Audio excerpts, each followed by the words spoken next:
Hi everybody, how's it going? In that introduction, you heard a YouTuber talking about his first experience at the Amazon Go pilot location in Seattle, Washington. If you haven't heard of Amazon Go, it's a grocery store where you can walk out without checking out, meaning you can pick up items in the grocery store and simply leave. I will provide the link within the transcript. So we're going to talk about the Amazon Go stores today and how they work. But before we do, I'm going to go ahead and tell you a joke. So a mushroom walks into a bar and the bartender says, "Hey, you can't drink here." And the mushroom responds, "Why not? I'm a fun guy." So I like this one. I think this is kind of funny and somewhat related to the topic of Amazon Go because it's about food.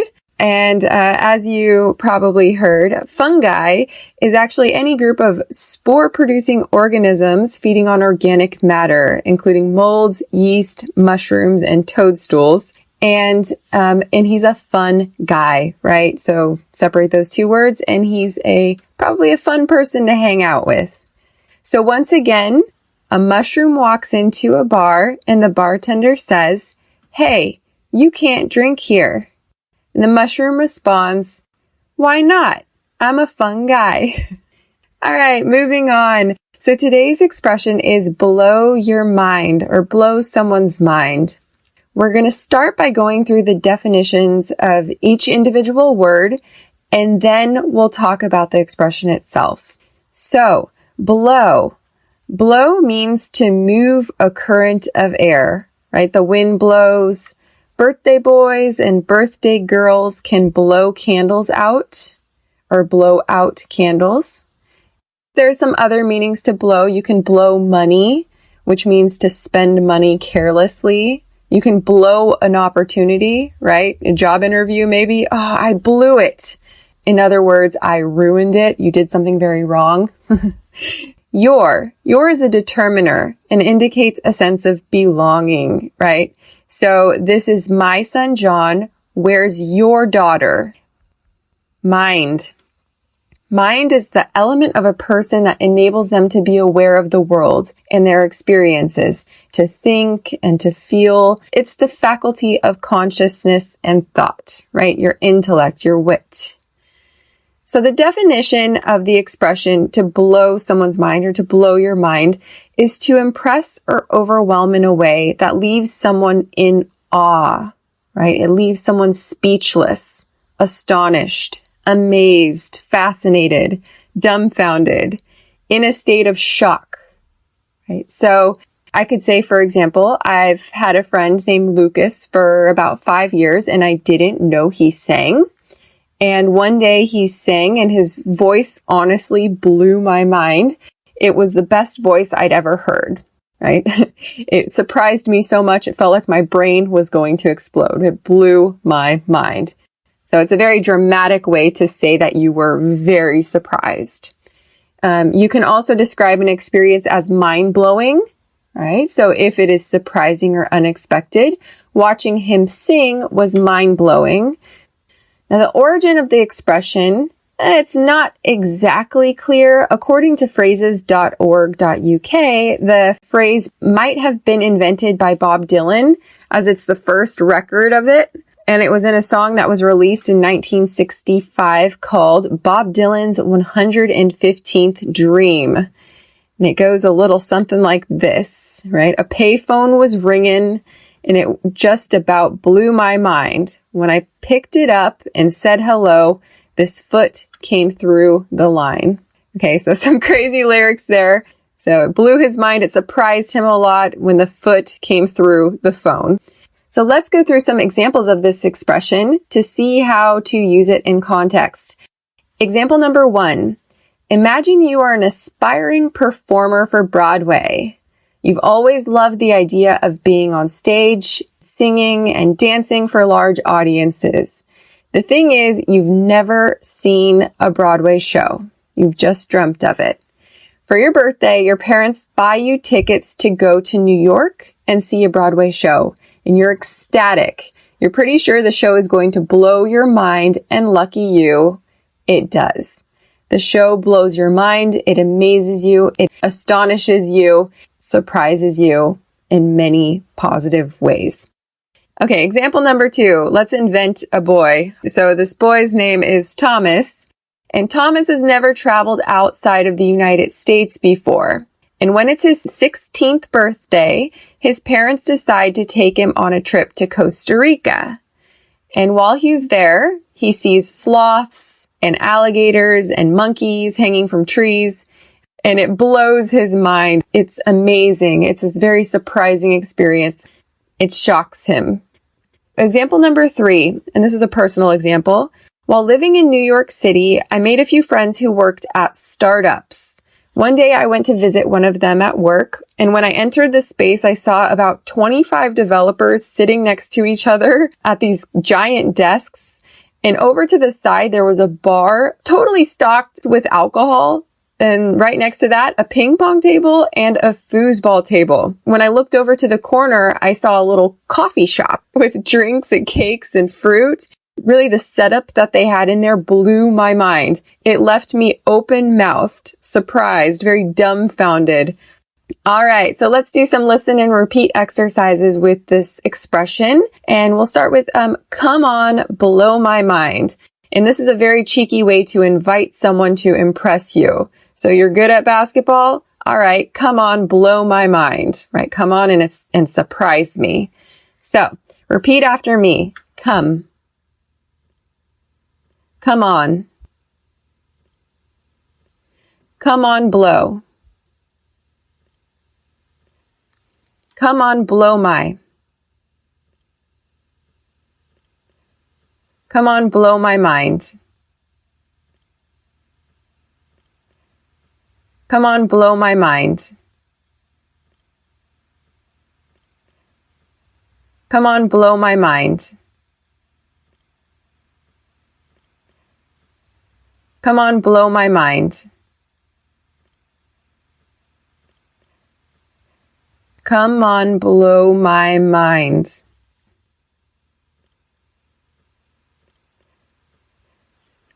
And the conjugation, repeat after me. I blew her mind. You blew her mind. She blew her mind. He blew her mind.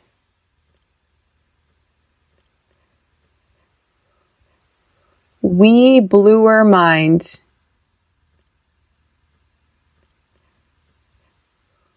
They blew her mind.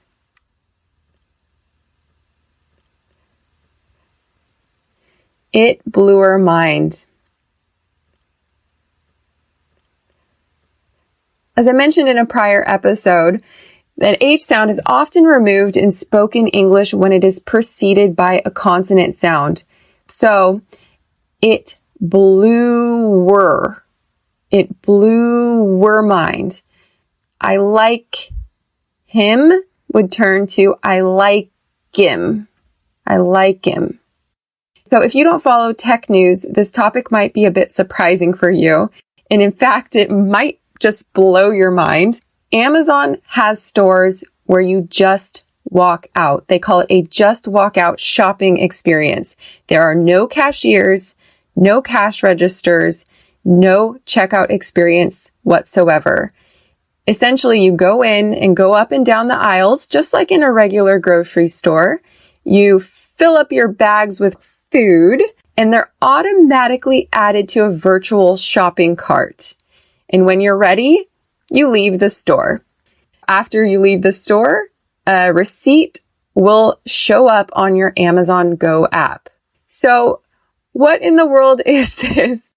Well, the first Amazon Go location was launched in Seattle in 2016, and the idea has been growing like crazy. By 2021, Amazon plans on opening 3,000 locations around the United States. And so they're still sort of in their beta testing phase where they're rolling out different ideas, trying different homemade or Amazon-made products such as sandwiches and soups, and trying to see how the audience, how the customers are responding to this. So how do they know it's you who's taking the products? In short, you're being tracked. When you walk inside the Amazon Go store, you have to open an app on your phone, the Amazon Go app, and walk in with a QR code. If you're with friends, you simply scan your QR code for them as well, so that when your friend takes something from a shelf, it's automatically added to the virtual cart on your app. All right. And I won't pretend I understand the technological side of the Amazon Go store. What Amazon tells the public is that they're able to track our purchases based on sensor fusion, deep learning, computer vision, and those are 3 terms that are way over my head. In other words, I don't understand them. What I do know is that the store has cameras all over the ceiling, surveying where customers walk and watching what they do. So the cameras work like cameras in self-driving cars. They can detect moving objects. So in this case, items being removed from the shelves. There's also sensors inside of the shelves that can recognize when an object is being removed. So those are 2 different ways they can measure when items are being removed. And the third is actually scales inside of the shelves that determine, the weight of what's placed on the shelf and when things have been taken or returned. There are some products that are made by Amazon, like salads, I mentioned, soups, sandwiches. And if you see in the front of the Amazon Go store, you'll notice that it's covered in white and orange dots. And these dots you'll also find on top of the products that were created by Amazon. I guess they kind of serve as a barcode. So how accurate are they? Well, Amazon claims to be pretty dang accurate. So all of the information collected from cameras, sensors, scales, etc., allow Amazon to reduce the uncertainty about who chooses what, when, and where. And according to Business Insider, when releasing the beta, Amazon tested 3 customers wearing the same exact Pikachu outfit, right? The Pokemon character, just to prove that it doesn't matter what customers are wearing. They could be dressed exactly the same way. The technology still could document what they shopped for. So what are the upsides and downsides of this? Upsides being the benefits, the advantages, the pros, and the downsides being the drawbacks, the disadvantages, or the cons. I haven't been to a location personally, but a lot of the articles I've read mention that the lines are long outside of the store, not at the cashier, but in order to get in. And this is probably just because the idea is new and a lot of people still want to check it out. Another thing is the meals. Are they faster? Are they healthier? Are they cheaper? Well, there is a wide variety of ready-to-eat meals, snacks, and meal kits, and a lot of healthy options for very diverse palates. Looking on the app, I could see Thai food, sweet potato curry with lime leaf rice, Indian food like chana masala and lemon rice. I mentioned pre-made salads and sandwiches for quick purchase. All in all, though, the meals themselves match the pricing in the area. So you can expect to spend around $8 to $12 on a meal for one. The meal kits, on the other hand, that they have are little boxes that contain all the ingredients to make a specific meal for 2 people. And this is becoming increasingly popular in the United States. It's kind of a niche group, I think, for these people who don't want to look up recipes. They don't want to measure out the ingredients, but they still want to prepare food at home. So it takes about 30 minutes to do so with these Amazon meal kits. And those range from about $15 to $20. All right, so there's some positives in there. It's competitive, I guess fairly fast for the ready-to-eat meals, not so much for the meal kits. The options are definitely very healthy. A downside, well, and this is actually a little bit controversial. What about employees? One of the articles I read mentioned, a lot of the employees are going to be replaced. And of course, there's other people that say, oh no, that's not true. There's just going to be a redistribution of employees So for example, maybe they don't have cashiers or baggers. They don't have anyone taking inventory because the app does it for them.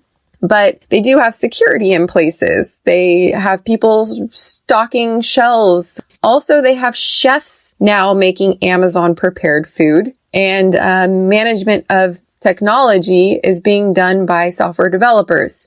So you have a lot of people on the back end working with the store. I don't know. Form your own opinion about that.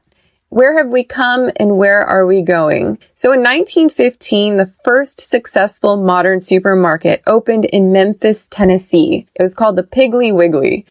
And that's where customers could choose their products. So before that, customers had to go up to a counter and tell one of the employees what exactly they wanted to purchase.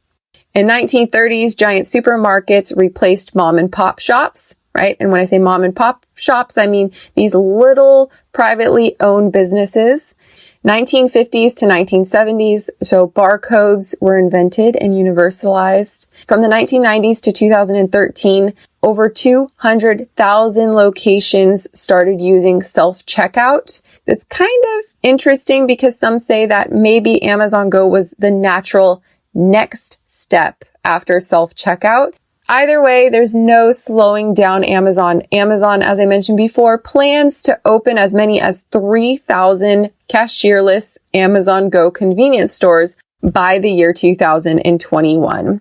And of course, it's setting the scene for competition. Rumor has it that Walmart and Microsoft are partnering to do the same thing. So that's it for this episode.